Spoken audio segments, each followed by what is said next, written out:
تو جنتی ذاتیں جہنمی ذاتوں کو ایک اعلیٰ انسٹرومنٹ کے طور پر استعمال کر سکیں گی۔ اللہ کی سنت تبدیل نہیں ہوتی اور جنت میں جانے والوں کی ذاتیں 100% نشو و نما یافتہ نہیں ہوں۔ اس بنیاد پر تلخیص و اخذ کنندہ کا خیال اس طرف گیا ہے۔ آیت نمبر 23۔ ان اللہ يدخل الذین آمنوا وعملوا الصالحات جنات تجری من تحتها الانہار يحلون فيها من اساور من ذهب ولؤلؤا ولباسهم فيها حرير۔ مومنین اپنے ایمان اور اعمال صالح کی بنا پر ایسے معاشرہ میں رہیں گے جس کی شادابیوں پر کبھی خزان نہیں آئے گی۔ ان کو سرداری کے نشانات، سونے کے کنگن، موتیوں کے ہار اور حریر و اطلس کے ملبوسات ملیں گے۔ جنات تجری من تحتها الانہار سے مراد ہوتا ہے وہ باغ جس کی تر و تازگی اور سرسبزی کبھی ختم نہ ہو۔ اساورہ ایرانی سلطنت میں بلند ترین مقام اہل اساورہ کا تھا۔ اساورہ کنگن پہننے والے کو کہتے تھے۔ آج جن کو مقربین کہا جاتا ہے، اس زمانے میں یہ رتن کہلاتے تھے اور صرف یہی لوگ کنگن پہن سکتے تھے، دوسرے نہیں پہن سکتے تھے۔ یہ لوگ اکبر بادشاہ کے 9 رتنوں کی طرح بادشاہ کے سفیر خاص تھے اور اساورہ کہلاتے تھے۔ مرنے کے بعد کی زندگی سے متعلق کیفیات و حقائق کو صرف تمثیلی انداز میں ہی سمجھایا جا سکتا ہے۔ مرنے کے بعد کی جنت و جہنم کا ذکر تمثیلی انداز میں بیان ہوا ہے۔ ایک اور مقام پہ ہے کہ وہ جنت کے جس کا وعدہ متقیوں سے کیا جاتا ہے، اس کی مثال یوں سمجھو کہ ایک باغ ہے جس میں پانی کی ندیاں جاری ہیں۔ سورہ 13 آیت نمبر 35۔ لہٰذا جنت اور دوزخ سے متعلق جو کچھ بھی آئے گا وہ تمثیلی انداز میں ہی ہوگا، اور بات ہے بھی ٹھیک، کیونکہ ہم زندگی کی اگلی منزل کی حقیقت کا اندازہ اپنے دنیاوی شعور کی سطح پر لگا ہی نہیں سکتے کہ اس کی ماہیت و کیفیت کیا ہے۔ رحم مادر میں بچے کو لاکھ سمجھاؤ کہ باہر کی کائنات کیسی ہے، اس کے ذہن میں آ ہی نہیں سکتا۔ اس کے ذہن میں کائنات کی حقیقت آنے کا سوال ہی پیدا نہیں ہوتا۔ ہم اپنی موجودہ زندگی میں زمان و مکان کی حدود میں گھرے ہوئے ہیں۔ اس محدودیت کے اندر رہ کر ہی ہمارا ذہن سوچ سکتا ہے۔ کسی محدود شے میں لامحدود کے متعلق تصور آ ہی نہیں سکتا۔ اخروی زندگی تو بہرحال ان محدودات سے بھی آگے ہے اور ماورا بھی۔ اس لیے قرآن نے اگلی منزل کے بارے میں مثال کے طور پر سمجھایا ہے۔ سیدھی سی بات ہے کہ جب کوئی بات کسی کو سمجھائی جائے گی تو اس کو ایسی مثال سے سمجھایا جائے گا جو اس کے تجربے اور مشاہدے میں ہو۔ اس لیے جنت سے متعلق اولین مخاطب قوم کے ذہن میں بلند ترین نعمتوں، آسائشوں، رعنائیوں، شادابیوں، آرام و سکون اور حسن کا جو تصور ان کے ذہن میں ہوگا وہی بیان کیا جائے گا۔ اب اگر عربوں کو یہ بتایا جاتا کہ تمہیں تاج محل جیسے مکانات ملیں گے تو اس مثال سے عرب کیا سمجھتے کہ قرآن کیا کہہ گیا ہے۔ ایران میں بادشاہ کے تقرب اور عزت و عظمت کا سب سے بڑا نشان سونے کا کنگن ہوتا تھا۔ جنہیں یہ نشان ملتا وہ اساورہ کہلاتے تھے۔ انہیں پہننے کے لیے حریر و اطلس کا لباس اور گلے میں ڈالنے کے لیے موتیوں کی مالا دی جاتی تھی۔ اب قرآن ان عربوں کو تمثیلی انداز میں عزت و عظمت، جنت کی آسائشوں کے تصور کے متعلق سمجھانا چاہتا ہے کہ انہیں اس جنت میں آسائشوں کا سامان، ثروتیں، دولتیں، سونے کے کنگن، موتیوں کے ہار اور حریر و اطلس کے ملبوسات ملیں گے جو ایران میں ان کے سامنے تھیں۔ کہا کہ اس جنت کی مثال یوں سمجھو، یہ سمجھانے کا تمثیلی انداز ہے۔ آیت نمبر 24۔ وَهُدُوا إِلَى الطَّيِّبِ مِنَ الْقَوْلِ وَهُدُوا إِلَى صِرَاطِ الْحَمِيدِ۔ اس لیے کہ ان ایمان و عمل صالح کے حامل گروہ کو ایسے نظریہ حیات کی طرف رہنمائی ملی تھی جو نہایت پاکیزہ اور خوشگوار ہے۔ یہ ایسے راستے پر چلے تھے جو ہزار حمد و ستائش کا مستحق ہے۔ سورہ 35 آیت نمبر 33۔ صراط الحمید، وہ راستہ جس پر چلنا ہر قدم میں موجب حمد و ستائش ہے۔ کہا کہ یہ اس راستے پر چل کر آئے تھے تب ہی انہیں جنت ملی۔ دراصل صراط المستقیم کا دوسرا پہلو صراط الحمید ہے۔ الحمید تو خدا کی صفات میں سے ایک صفت ہے۔ صراط الحمید بھی صراط المستقیم کی طرح خدا کے تجویز کردہ پروگرام کی طرف لے جانے والا راستہ ہے۔ منزل پر پہنچنے کے لیے راستے کا صحیح ہونا بہت ضروری ہے۔ حرام کی کمائی سے حج کرانا جنت میں نہیں پہنچا سکتا کیونکہ راستہ غلط ہے۔ آیت نمبر 25۔ ان الذين كفروا ويصدون عن سبيل الله والمسجد الحرام الذي جعلناه للناس سواء العاكف فيه والباد ومن يرد فيه بإلحاد بظلم نذقه من عذاب أليم۔ جنہوں نے کفر کیا وہ لوگوں کو نظام خداوندی کے قیام و بقا کے کام اور اس مسجد الحرام نظام خداوندی کے مرکز محسوس سے روکتے ہیں، حالانکہ اس مرکز کو ہم نے بلا شبہ تمام ستائے ہوئے انسانوں کے لیے یکساں کھلا رکھنے کے لیے بنایا ہے، خواہ وہ یہاں کے رہنے والے ہوں یا باہر سے آنے والے ہوں۔ جو اس مرکز کے نظام میں ظلم و زیادتی کے ساتھ حق کی راہ سے ذرا بھی ادھر ادھر ہٹے گا اسے عالم انگیز سزا دی جائے گی۔ کعبہ نظام خداوندی کی محسوس علامت ہے۔ یہ نظام جس کے حسین و خوشگوار نتائج کا ذکر اوپر سورہ 22 آیات 23 تا 24 میں کیا گیا ہے، اس کا مرکز محسوس کعبہ ہے۔ قریش نظام خداوندی سے خود بھی سرکشی اختیار کیے ہوئے تھے اور دوسروں کو بھی اس نظام خداوندی کی طرف آنے نہیں دیتے تھے۔ کہا کہ اب وقت آ گیا ہے کہ ان کی روک تھام کی جائے تاکہ انسانیت ان کے جور و ستم سے امن میں رہے۔ سورہ 21 آیت نمبر 39۔ یہ تھی حق و باطل کی وہ کشمکش جو چلی آ رہی تھی۔ ہمارے ہاں جیسے میلوں پر منڈیاں لگتی ہیں، کعبہ میں بھی چھوٹی چھوٹی منڈیاں لگتی تھیں، وہ عمرہ کہلاتی تھیں، اور جو سالانہ ایک بڑی منڈی لگتی تھی وہ ان کے ہاں حج کہلاتا تھا۔ لیکن یہ سب مذہب کے تقدس کی بنا پر ہوتا تھا۔ اصل شے ان جانوروں کا آنا، ذبح ہونا، منڈی کا لگنا نہیں تھا۔ اصل شے اسلام کا آنا تھا، اور اسلام نے مذہب کی بجائے دین کا تصور دیا ہے۔ ہر نظام کی طرح اسلام کا بھی ایک محسوس مرکز مقام ہے، اور وہ ہے کعبہ۔ جب ماسکو شہر کا نام سامنے آتا ہے تو اس سے مراد ایک شہر کا نام ہی نہیں بلکہ کمیونزم کا نظریہ، اس کا منبع یا سرچشمہ مراد ہوتا ہے۔ جب واشنگٹن شہر کا نام آئے تو مراد شہر ہی نہیں بلکہ سرمایہ داری کے نظام کا مرکز مراد ہوتا ہے۔ اسی طرح جب کعبہ یا مکہ کا نام سامنے آتا ہے تو اس سے مراد وہ پتھروں کا بنا کمرہ نہیں ہوتا بلکہ وہ اس نظریہ کا منبع یا سرچشمہ ہے جو قرآن پیش کرتا ہے۔ کعبہ، صفا مروہ اور ہدی کے جانوروں کو کہا ہی شاعر اللہ گیا ہے، یعنی نظام خداوندی کی علامات۔ ویسے تو جھنڈا جو محض ایک ڈنڈے اور کپڑے پر مشتمل ہوتا ہے ایک ملک یا قوم کا نشان یا علامت بن جانے کی وجہ سے اس کا کتنا احترام کیا جاتا ہے، تو کعبہ جو نظام خداوندی اور نظریہ قرآنی کا محسوس مرکز اور علامت تھا کو بھی خدا نے واجب الاحترام مقام یا نشان یا علامت قرار دیا ہے، کیونکہ کعبہ قرآنی نظریہ حیات اور مملکت خداوندی جو اب قائم ہونے جا رہی تھی، جس میں قوانین خداوندی کو عملاً نافذ ہونا تھا، کا محسوس مرکز تھا۔ یہ تو پہلے دن سے بنایا ہی اس مقصد کے لیے گیا تھا، لیکن دین ابراہیمی کے شاعر آہستہ آہستہ بت پرستی میں تبدیل ہو چکے تھے، ان کی پرستش ہونے لگی تھی۔ نظام خداوندی کے قیام کے بعد کعبہ کو وہی مرکزی مقام حاصل ہونا تھا جس مقصد کے لیے اسے بنایا گیا تھا۔ فتح مکہ مملکت کو وسیع کرنے کے لیے نہیں تھی بلکہ حقیقت یہ ہے کہ حکومت خداوندی کا محسوس مرکز یہی تھا۔ ساری کائنات کے مالک خدا نے اس کو اپنا گھر کہا ہے، ورنہ کائنات میں وہ کون سا مقام ہے جو خدا کا نہیں ہے۔ یہ تھی کعبہ کی حیثیت۔ اسی کعبہ کی وجہ سے قریش کو سارے مفادات حاصل تھے۔ مومنین کو نظام خداوندی کے امور پر گفتگو، مشاورت اور فیصلے کرنے کے لیے اپنے مرکز محسوس میں جمع ہونے کے لیے کعبہ کی ضرورت تھی تاکہ چھوٹی اور بڑی کانفرنسیں، حج و عمرہ منعقد کی جا سکیں۔ یہ آیت نظام خداوندی کے حسین و خوشگوار نتائج سورہ 22 آیت نمبر 23-24 کے تناظر میں آئی ہے کہ یہ قریش نظام خداوندی کی طرف نہ خود آتے ہیں اور نہ دوسروں کو سبیل اللہ یعنی نظام خداوندی میں شامل ہونے دیتے ہیں۔ علامتی طور پر یوں سمجھیے کہ مسجد الحرام کی طرف نہیں آنے دیتے۔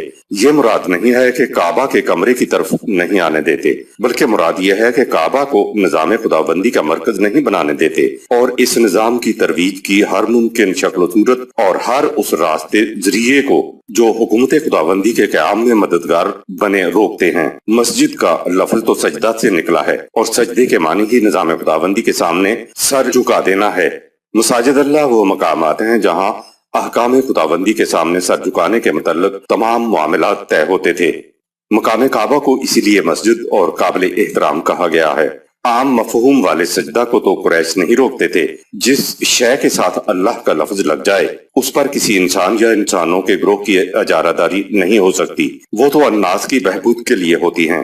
اسلام کی ابتدا میں اسلامی فقہ کے مطابق مکہ کے مکانوں کا کرایہ نہیں لیا جاتا تھا، لیکن اب کون اس بات کو سامنے لاتا ہے؟ آیت نمبر 26۔ وَإِذْ بَوَّأْنَا لِإِبْرَاهِيمَ مَكَانَ الْبَيْتِ أَلَّا تُشْرِكْ بِي شَيْئًا وَطَهِّرْ بَيْتِيَ لِلطَّائِفِينَ وَالْقَائِمِينَ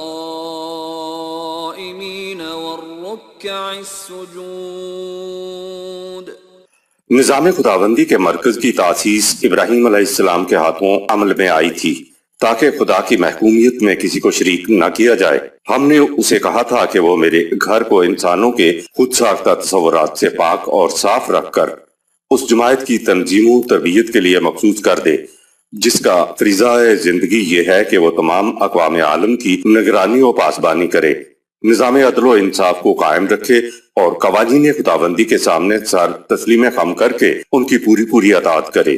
سورہ 2 آیت 125، سورہ 2 آیت 197، سورہ 3 آیت 17، سورہ 3 آیت نمبر 95۔ کعبہ کو طاہر یعنی پاکیزہ رکھنے کا مفہوم طہارت صرف طبعی پاکیزگی کے لیے ہی نہیں استعمال ہوتا ہے، بلکہ اس میں قلب و نگاہ کی پاکیزگی بھی شامل ہے، یعنی جس کا ظاہر و باطن پاکیزہ ہو، جو اپنے ذہن کو تمام تعصبات سے خالی رکھیں، جو اپنے دلوں کو تمام ذاتی رجحانات و میلانات سے پاک رکھیں اور جن کا ذہن غیر قرآنی تصورات کی آواز گاہ نہ ہو۔ توحید تو خالص احکام خداوندی کی اطاعت کا نام ہے، کفر قوانین خداوندی سے یکسر انکار کا نام ہے، جبکہ شرک یہ ہے کہ کچھ قوانین تو خدا کے لے لیے جائیں اور کچھ انسانوں کے خود ساختہ لے لیے جائیں۔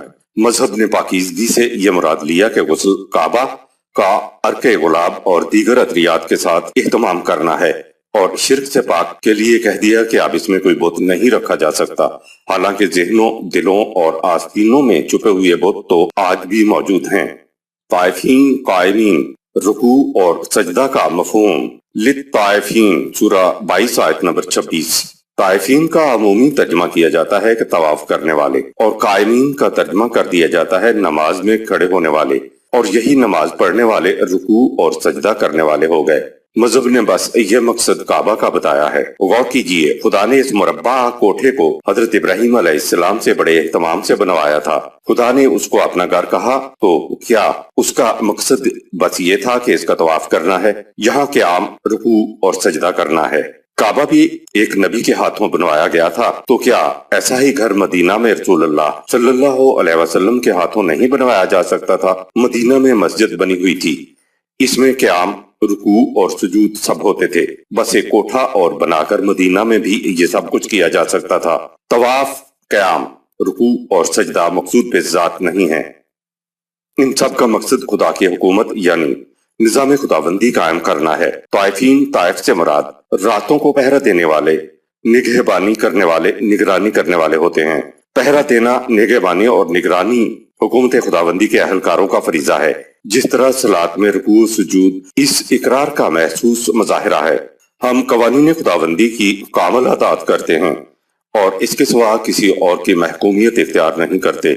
اسی طرح کعبہ کے گرد طواف اس حقیقت کے اعتراف کا محسوس مظاہرہ ہے کہ ہم اس نظام خداوندی کی جس کا یہ مرکز ہے سرف روشانہ حفاظت کریں گے اور امن عالم کے ضامن اور نگہبان بن کے رہیں گے۔ اسی فریضہ کو دوسرے مقام پہ یوں بیان فرمایا کہ شہداء علی الناس، سورہ 2 آیت نمبر 143۔ تم تمام نوع انسانی کے اعمال کی نگرانی کرو۔ ظاہر ہے کہ نگرانی اور نگہبانی اور چوکی دارہ کرنے کے لیے نظام خداوندی کی تشکیل نہایت ضروری ہے۔ الطائف چوکیدار یا کوتوال کو کہتے ہیں، جو رات کو حفاظت کے لیے پہرا دینے والے ہوتے ہیں۔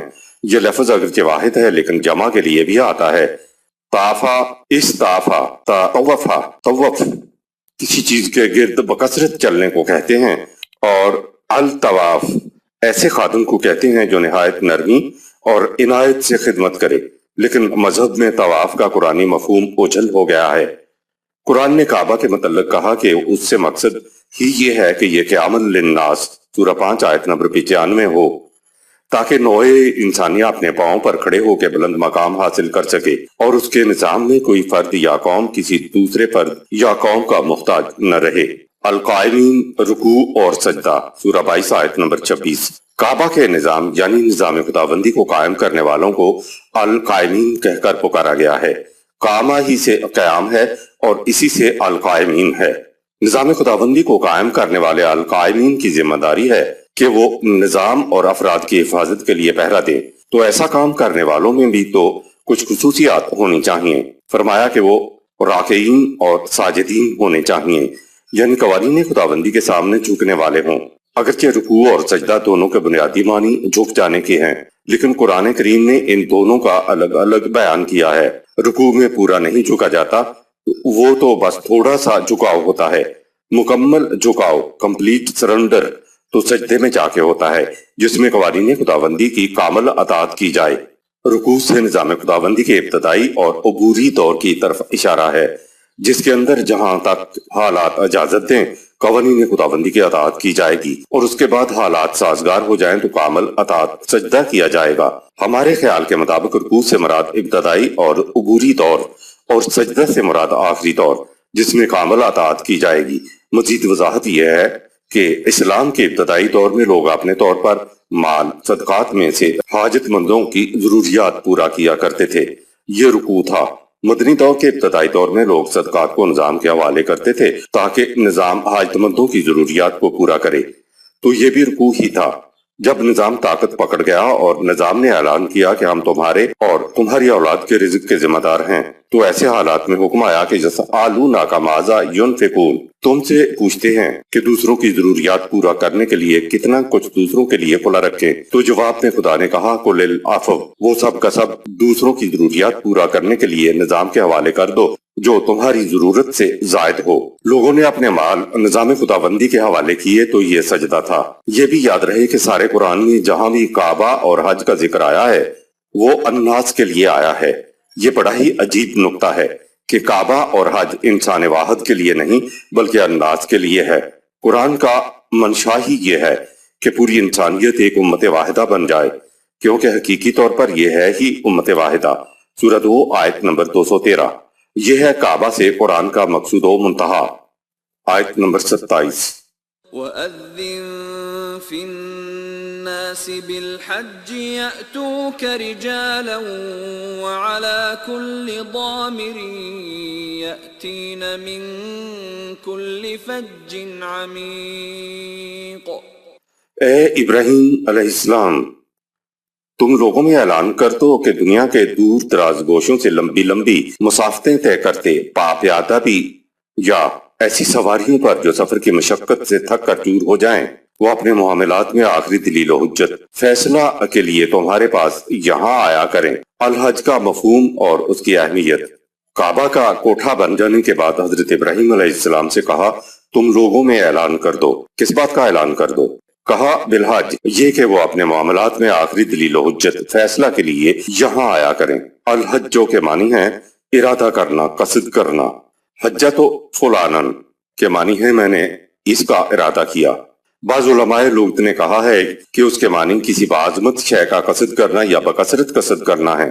قرآنی دلائل و احکام کو الحجت البالغہ تو سورہ 6 آیت 150 کہا گیا ہے۔ نیز الحج کے معنی روکنا بھی ہیں، اور حجت و دلیل کے معنوں میں بھی آتا ہے۔ دلیل کو بیناتن اس لیے کہا جاتا ہے کہ اس سے بات واضح اور صاف ہو جاتی ہے، اور دلیل کو الحجت اس لیے کہا کہ اس سے فریق مقابل پر فتح حاصل ہو جاتی ہے اور وہ اس سے رک جاتا ہے۔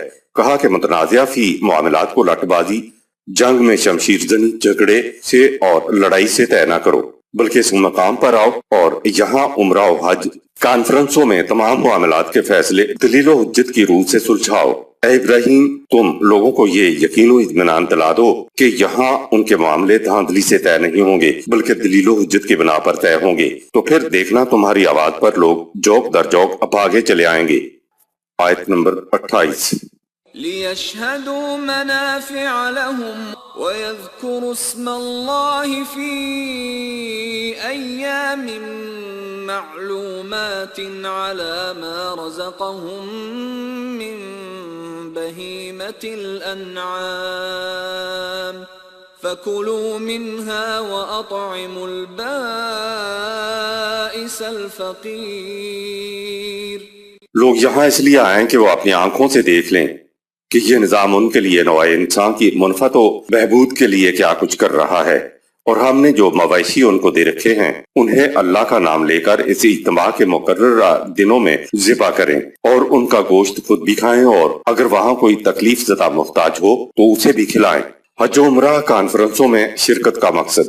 سوال ہے کہ حج و عمرہ میں شریک کیوں ہوا جائے؟ فرمایا لِیَشْهَدُوا مَنَافِعَ لَهُمْ، سورہ 22 آیت نمبر 28۔ شریک اس لیے ہوں تاکہ وہ اپنی آنکھوں سے دیکھ لیں کہ یہ نظام تمہاری منافعت کے لیے کیا کچھ کر رہا ہے۔ دراصل حج و عمرہ وہ عالمین کانفرنسیں ہیں جو اس امت کے محسوس مرکز کعبہ میں اس غرض کے لیے منعقد ہونا قرار پائیں کہ ملت کے تمام اجتماعی امور کا حل قرآنی دلائل و حجت کی روح سے تلاش کیے جائیں۔ اس طرح امت کے نمائندگان اپنے فائدے کی باتوں کو لِیَشْهَدُوا، سورہ 22 آیت نمبر 28 اپنی آنکھوں کے سامنے دیکھ لیں گے۔ غور کریں، قرآن نے اس دور میں مشاورتی نظام بتایا، سورہ 42 آیت نمبر 48، جب ساری دنیا پر بادشاہی نظام مسلط تھا اور دنیا بادشاہی نظام کو خدا کی رحمت اور بادشاہ کو خدا کا سایہ سمجھتی تھی۔ مکہ کی سرزمین میں تو اناج ہوتا نہیں تھا اور بلاوا دیا جا رہا ہے ساری دنیا والوں کو، تو یہ آنے والے کھائیں گے کیا؟ دیکھیے، حضرت ابراہیم علیہ السلام اور حضرت اسماعیل علیہ السلام کی پہلی دعا ہی روٹی کا مسئلہ حل کرنے کے لیے تھی۔ روٹی کا مسئلہ مقصود پہ ذات نہیں ہے، بلکہ یہاں آنا اور روٹی کے مسئلے کا حل اس لیے ہے تاکہ وہ لِیَشْهَدُوا مَنَافِعَ لَهُمْ، سورہ 22 آیت نمبر 28، تاکہ یہ اپنی آنکھوں سے دیکھ لیں کہ ان کے فائدے کے لیے یہ نظام کیا کچھ کر رہا ہے۔ راستے اور کعبے میں قیام کے دوران مسئلے کا حل بتاتے ہوئے فرمایا کہ ہم نے جو مویشی دے رکھے ہیں انہیں ضرورت کے مطابق اللہ کا نام لے کر اس اجتماع کے مقرر کردہ دنوں میں ذبح کرو، خود بھی کھاؤ اور دوسرے تکلیف زدہ لوگوں کو بھی کھلاؤ۔ روٹی کا مسئلہ مویشیوں کے ذریعے حل کر دیا گیا۔ اس زمانے میں کولڈ سٹوریج تو تھے نہیں، جانوروں کا یہ چلتا پھرتا کولڈ سٹوریج ساتھ ہوتا تھا کہ جب ضرورت پڑی ذبح کر لیا۔ فرمایا کہ ان کو ذات راہ کے طور پر ساتھ لے لو اور ان اشیاء کو بھی ساتھ لے لو جو دیگر لوگ تو فتن مکہ بھیجیں، انہیں اللہ کا نام لے کر ذبح کرو، تم بھی کھاؤ اور دوسروں کو بھی کھلاؤ، دوسرے وفود کی دعوتیں بھی کرو۔ قرآن کریم میں جانور کے ذبح کرنے کے لیے قربانی کا لفظ نہیں آیا ہے۔ آیت نمبر 29۔ ثم ليقضوا تفثهم وليوفوا نذورهم وليطوفوا بالبيت العتيق۔ باہمی مشاورت سے یوں سوچ بچار کرو کہ ان کی ملی زندگی کی تمام کثافتیں دور ہو جائیں تاکہ وہ انسانیت کی فلاح و بہبود کی ان ذمہ داریوں سے عہدہ برا ہو سکیں جنہیں وہ پورا کرنا اپنے اوپر لازم ٹھہرا چکے ہیں، اور اس طرح پوری کی پوری امت اس مرکز کی نگہبان بن جائے جو دنیا میں انسانوں کی آزادی اور قوت و اقتدار خداوندی کا نشان ہے، اور جسے اس باب میں شرف اولیت و سبقت حاصل ہے نذورہم، سورہ 22 آیت نمبر 29۔ مذہب میں تو جو منت مانی جاتی ہے اس کو نظر کہتے ہیں۔ قرآن نے دو چیزیں بتائی ہیں کہ ایک تو وہ جو خود اللہ تعالیٰ نے واجب ٹھہرائی ہیں، انہیں کرنا ضروری ہے، اور اس سے بھی آگے بڑھ کر دوسری وہ چیزیں بھی ہوتی ہیں جو ایک فرد خود اپنے اوپر ذمہ لے لیتا ہے۔ یہ جو از خود ذمہ داری لینے والی بات ہے وہ دین میں نظر کہلاتی ہے۔ کہا کہ اب یہاں اپنی خود عائد کردہ ذمہ داریوں کو پورا کرو۔ جب تم اپنی آبادیوں میں جاؤ تو کوئی حل طلب بات، کوئی الجھی ہوئی بات باقی نہ رہ جائے۔ تفسہ کا مفہوم اور آیت کا عمومی ترجمہ۔ آیت کا عمومی ترجمہ یہ کیا جاتا ہے کہ پھر تم تیسرے دن اپنی میل کچیل دور کرو، اور اس سے مراد یہ ہے کہ حاجی اپنی ٹینڈ کروائیں اور اپنا میل نہ کالیں۔ طبعی اور نظریاتی میل کچیل سے تو انسان کو عمر کے ہر حصے میں پاکیزہ رہنا چاہیے، تو صرف تیسرے دن ہی کیوں؟ یہاں لفظ آیا ہے تفسہ، جتنے بھی الجھاؤ پیدا ہو گئے ہیں وہ تفسہ کہلاتے ہیں، اور یہاں سے ہی جب بالوں میں گنجل پڑ جائیں تو اسے بھی تفسہ کہتے ہیں۔ اس لفظ کے بنیادی معنی الجھاؤ پیدا ہو جانا ہوتے ہیں۔ پھر اس سے اگلی چیز یہ کہ ان بالوں میں چیکٹ بھی ہو جاتی ہے، دراصل چیکٹ کی ہی وجہ سے بالوں میں گنجل پڑتے ہیں۔ تفسہ سے مراد یہ ہے کہ تمہارے سیاسی، تمدنی، معاشی اور معاشرتی گوشوں میں جتنی بھی گنجلیں پڑ گئی ہیں انہیں وہاں بیٹھ کر باہمی مشاورت سے دور کیا کرو۔ عاقف کا قرآنی مفہوم۔ حج کے لیے ایک لفظ عاقفین اور دوسرا لفظ طائفین ہے۔ الجھے ہوئے بالوں کو کنگھی سے سنوارنے والے کو عاقف کہتے ہیں، اور یہاں نوع انسانی کے وہ الجھے ہوئے معاملات مراد ہیں جن کو مفاد پرستوں کی کوششوں نے ان میں چیکٹ پیدا کر دی ہے۔ کسی سے سلجھ نہیں رہے، کھانے پینے کا مسئلہ جانوروں سے حل ہو گیا، تو اب یہ یہاں کرنے کیا آئے ہیں؟ کیا ٹینڈ کروانے آئے ہیں؟ نہیں، بلکہ مراد ہے کہ یہ مسائل کی جتنی بھی آسائشیں ہیں مسائل کے جتنے بھی الجھاؤ ہیں ان کو بیٹھ کر باہمی مشاورت سے دور کرو۔ یہ کام کرنے یہ لوگ یہاں آئے ہیں۔ یہ عاقف کا قرآنی مفہوم ہے۔ بیت العتیق، عتیق کے معنی آزاد کے ہوتے ہیں اور اس کے معنی پرانا اور مقدم بھی ہوتے ہیں۔ مقدم اس لیے کہ انسان پر کسی دوسرے انسان کی حکومت نہیں ہوگی۔ آزاد کے اعتبار سے معنی ہے آزاد لوگوں کا گھر جو انسانی تصورات و رجحانات سے آزاد ہوں۔ خوراک کا انتظام کر دینے کے بعد خوراک کی پریشانی سے آزاد لوگ ہی امت کے الجھے ہوئے معاملات کو سلجھا سکیں گے۔ آیت نمبر 30۔ ذلك ومن يعظم حرمات الله فهو خير له عند ربه وأحلت لكم الأنعام إلا ما يتلى عليكم فاجتنبوا الرجس من الأوثان واجتنبوا قول الزور۔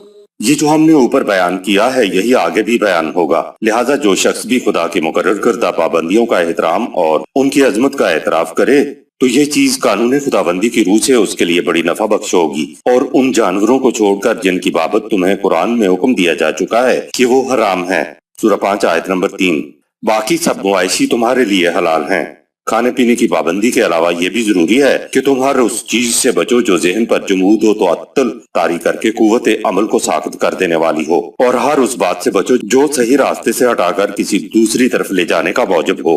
ذالکا، سورہ 22 آیت نمبر 30۔ اس کے معنی ہے کہ جو ہم نے پہلے بیان کیا ہے وہی بیان آگے بھی چلے گا۔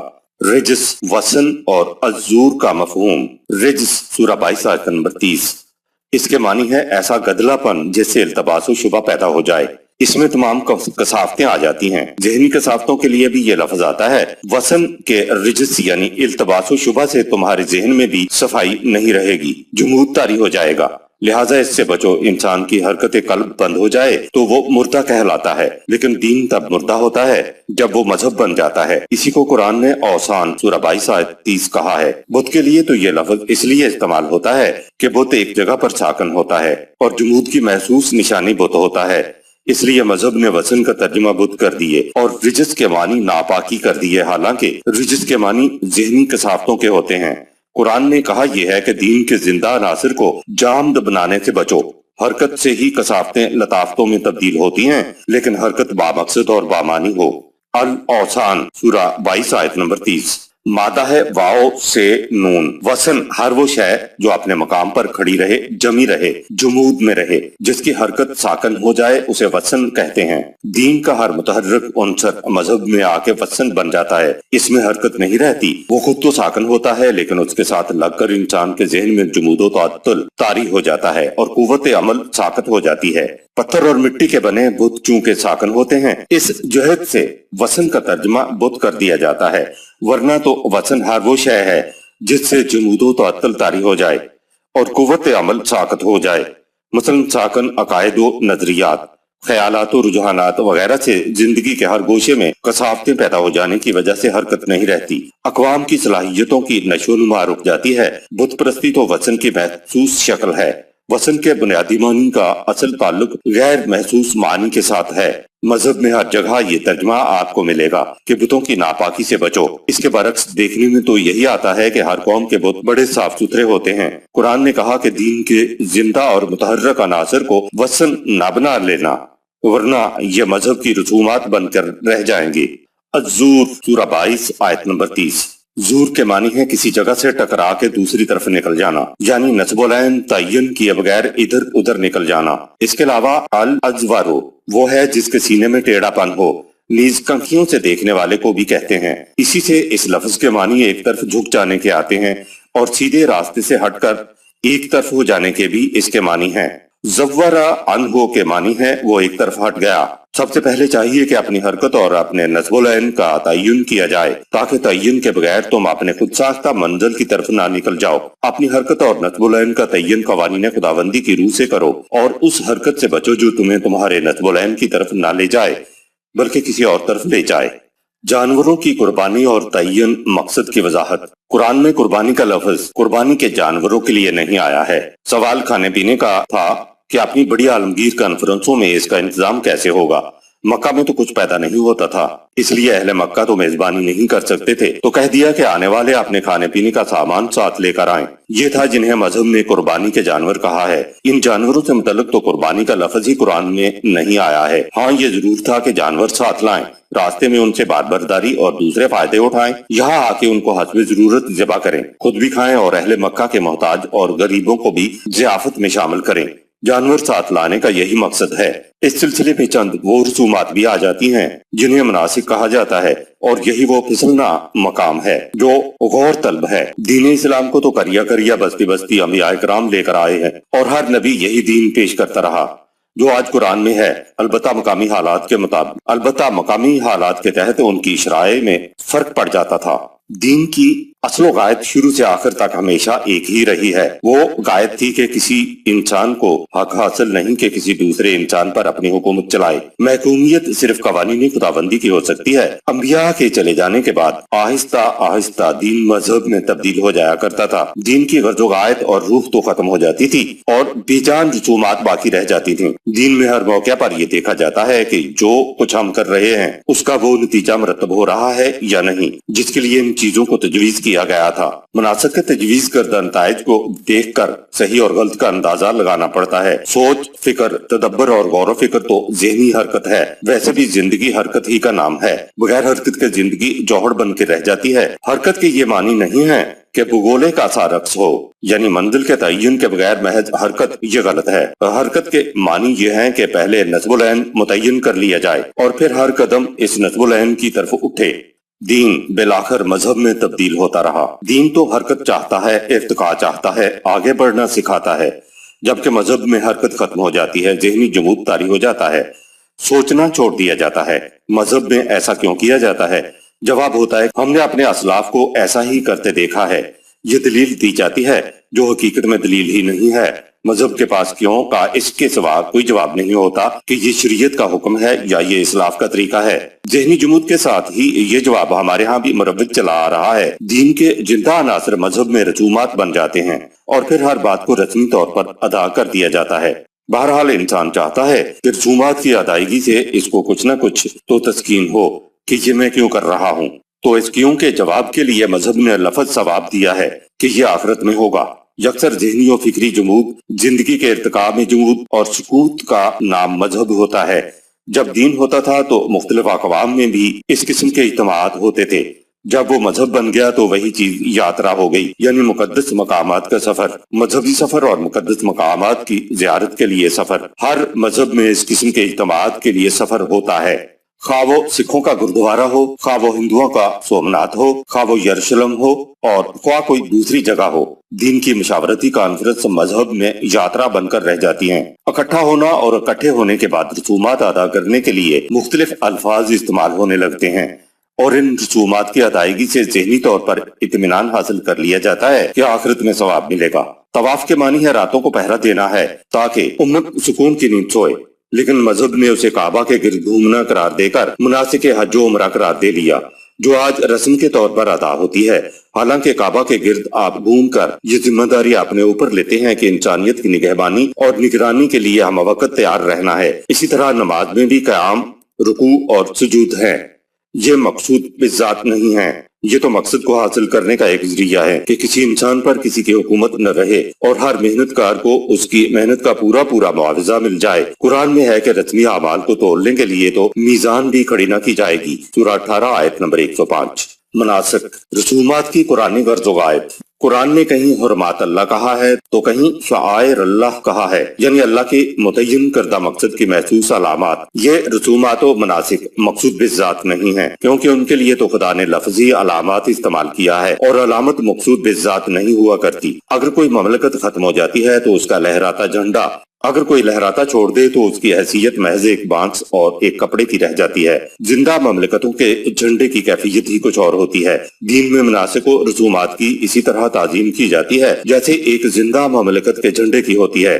کپڑے اور بانس کو کوئی سلامی نہیں دیتا، سلامی تو مملکت کی شان و شوکت کو دی جاتی ہے جس کا نشان وہ جھنڈا ہوتا ہے۔ جو شخص دین کے مناسک کی تعظیم کرتا ہے وہ دراصل خدا کے ان مقاصد کی تعظیم کرتا ہے جو ان مناسک سے مقصود ہیں۔ خدا نے 5 چیزیں حرام کی ہیں: خنزیر، بہتا خون، مردار، غیر اللہ کی طرف منسوب شے اور اللہ کے نام کی شے کے استعمال کرنے کے لیے غیر اللہ کا آستانہ استعمال کرنا۔ پہلی 3 چیزیں تو محسوس ہیں اور مسلمان آج بھی انہیں حرام سمجھتے ہیں، لیکن آخری 2 کا تعلق انسان کے قلب سے ہے۔ آج ہم دیکھتے ہیں کہ غیر اللہ کی طرف منسوب نظر و نیاز کو جائز سمجھا جاتا ہے، بلکہ ان کا تقدس بھی دل میں ہوتا ہے۔ نظر و نیاز اور آستانوں میں تعظیم و تقدس آ جاتا ہے۔ آخری 2 چیزیں جن کا تعلق قلب سے ہے ان کو بھی قرآن بنص صریح حرام قرار دیتا ہے۔ آیت نمبر 31۔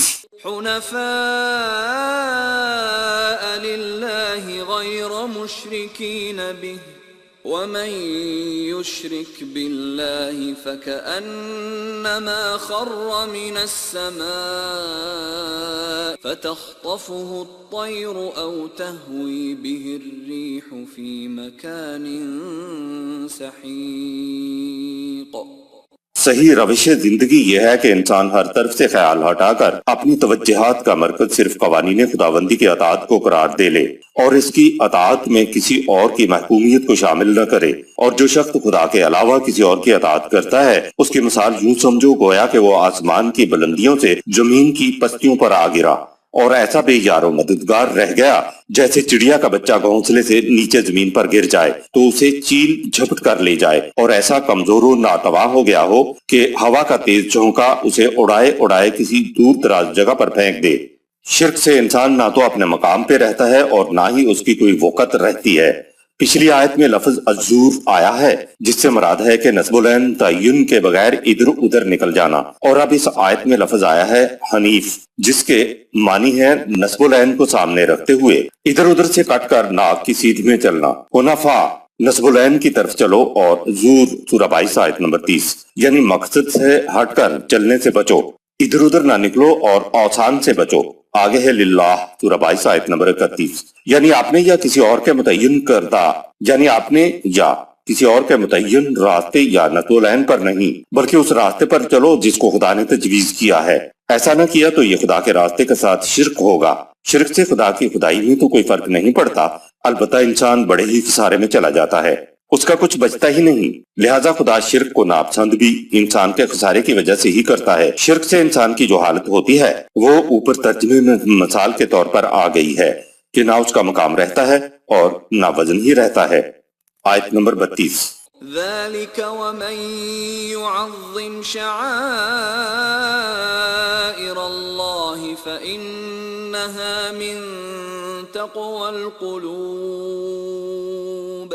یہ انجام ہوتا ہے غیر خداوندی قوتوں کے سامنے جھکنے کا، اور جو شخص صرف نظام خداوندی اور اس کے شعائر کے مقاصد کو سامنے رکھ کر اس کی تعظیم کرے گا تو اس سے اس امر کا اظہار ہوگا کہ اس کے دل میں قوانین خداوندی کی نگہداشت کا احساس اور ان کا احترام موجود ہے۔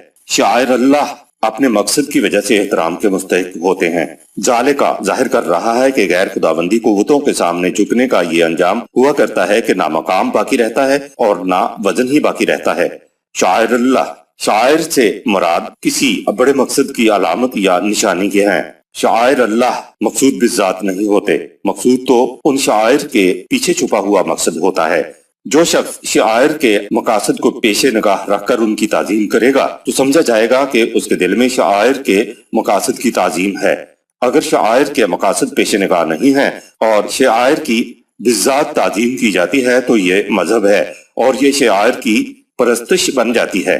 شعائر کی تعظیم کو مذہبی پرستش بننے سے بچانے کے لیے قرآن کہتا ہے من تقوی القلوب، یعنی تمہارے دل کے اندر جو ایک خواہش کی نمود ہوئی ہے یہ تو صرف اس کے اظہار کا ایک محسوس ذریعہ ہے، یہ تو تمہارے دلوں کے اندر قوانین خداوندی کے متعلق ایک احترام ہے۔ ان کو تو تم نے خدا کے کہنے پر اور ان کے پیچھے چھپے مقاصد کی وجہ سے واجب الاحترام سمجھ لیا ہے، ورنہ یہ بجائے خواہش کسی احترام کے مستحق نہیں ہے۔ آیت نمبر 33۔ لَكُمْ فِيهَا مَنَافِعُ إِلَىٰ أَجَلٍ مُّسَمًّى ثُمَّ مَحِلُّهَا إِلَى الْبَيْتِ الْعَتِيقِ۔ تمہارے لیے ان جانوروں میں کوئی تقدس نہیں ہے، یہ عام جانور ہیں، ان سے تم دوران سفر سواری یا بار برداری کے مختلف فائدے اٹھاتے ہو اور یہاں کعبہ میں لا کر اپنے خوراک کے لیے ذبح کر لیتے ہو۔ آیت نمبر 34۔ وَلِكُلِّ أُمَّةٍ جَعَلْنَا مَنسَكًا لِيَذْكُرُوا اسْمَ اللَّهِ عَلَى مَا رَزَقَهُم مِّن بَهِيمَةِ الْأَنْعَامِ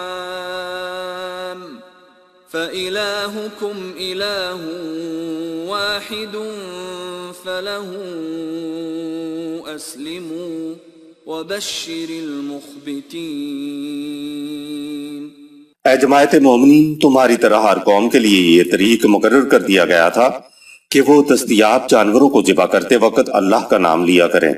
سورہ 6 آیت نمبر 163، سورہ 22 آیت نمبر 67، تاکہ خدا کا صحیح اور نکھرا ہوا تصور ہر وقت تمہارے سامنے رہے اور یہ حقیقت بھی نگاہوں سے اوجھل نہ ہونے پائے کہ تم پر اختیار و اقتدار صرف خدا واحد کا ہے، پس تم صرف اس کے قوانین کی اطاعت کرو۔ سو جن کے دل خدا کے قوانین کے سامنے اطاعت کے لیے جھک جائیں، انہیں زندگی کے خوشگوار نتائج کی بشارتیں سنا دو۔ آیت نمبر 35۔ الذين إذا ذكر الله وجلت قلوبهم والصابرين على ما أصابهم والمقيم الصلاة ومما رزقناهم ينفقون۔ خوشگوار نتائج کی بشارتیں ان کے لیے ہیں جن کے سامنے جب قوانین خداوندی پیش کیے جاتے ہیں تو ان کے خلاف ورزی کے تباہ کن نتائج کے تصور سے ان کے دل کانپ اٹھتے ہیں۔ سورہ 8 آیت نمبر 2۔ پھر قانون کی راہ پر چلنے میں جو دشواریاں انہیں پیش آتی ہیں تو ان کا نہایت ہمت اور حوصلے سے مقابلہ کرتے ہیں اور نظام صلاۃ قائم کرتے ہیں، اور جو کچھ ان کو دستیاب ہے اس کو دوسروں کی پرورش کے لیے کھلا رکھتے ہیں۔ آیت نمبر 36۔ وَالْبُدْنَ جَعَلْنَاهَا لَكُم مِّن شَعَائِرِ اللَّهِ لَكُمْ فِيهَا خَيْرٌ فَاذْكُرُوا اسْمَ اللَّهِ عَلَيْهَا صَوَافَّ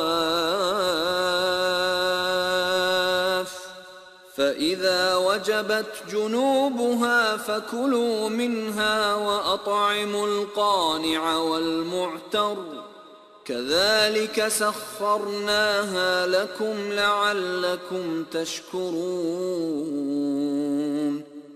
اور وہ اونٹ بھی جن کو تم اس اجتماع کے موقع پر ذبح کرتے ہو نظام خداوندی کے نشانات ہیں، یہ تمہارے لیے فائدے کے لیے ہیں، تو ان کو اللہ کا نام لے کر قطار در قطار ذبح کرو۔ بس جب وہ ذبح ہونے کے بعد کسی پہلو پر گر پڑیں تو ان کا گوشت خود بھی کھاؤ اور دوسرے تکلیف زدہ ضرورت مندوں کو بھی کھلاؤ۔ ہم نے اس طرح مویشیوں کو تمہارے لیے مسخر کر دیا ہے تاکہ تم کھانے پینے کی طرف سے بے فکر ہو کر اپنے بلند مقصد کے لیے ایسی کوششیں کرو جو بھرپور نتائج برآمد کر سکیں۔ لعلکم تشکرون، الشکرو کے مادہ کے اصل معنی بھر جانا اور اظہار کرنا ہے۔ شکرا فلانو، اس شخص نے دل کھول کر سخاوت کی اور لوگوں کو خوب دیا۔ انسان کی طرف سے شکر کے معنی اطاعت اور ادائے فرائض کے ہیں، نیز احسان مندی کے جذبات کے اظہار کے بھی ہیں۔ خدا کی طرف سے شکر کے معنی پورا پورا بدلہ دینا یا تھوڑے عمل کو بڑھا کر اجر دینا ہے۔ مثلا ایک شخص خود تنگی میں ہے پھر بھی دوسرے کی تھوڑی سی مدد کرتا ہے تو اس کی یہ قربانی اس شخص کے مقابلہ میں زیادہ قیمتی ہوگی جو اپنی ضروریات سے زائد چیز دوسرے کو دے دے۔ تھوڑے عمل کا زیادہ اجر دینے کا یہ مطلب ہے۔ اس کے علاوہ شکر کے معنی ہے ایسی بھرپور کوشش جس کے بھرپور عمدہ نتائج سامنے آ جائیں۔ صدق اللہ العظیم۔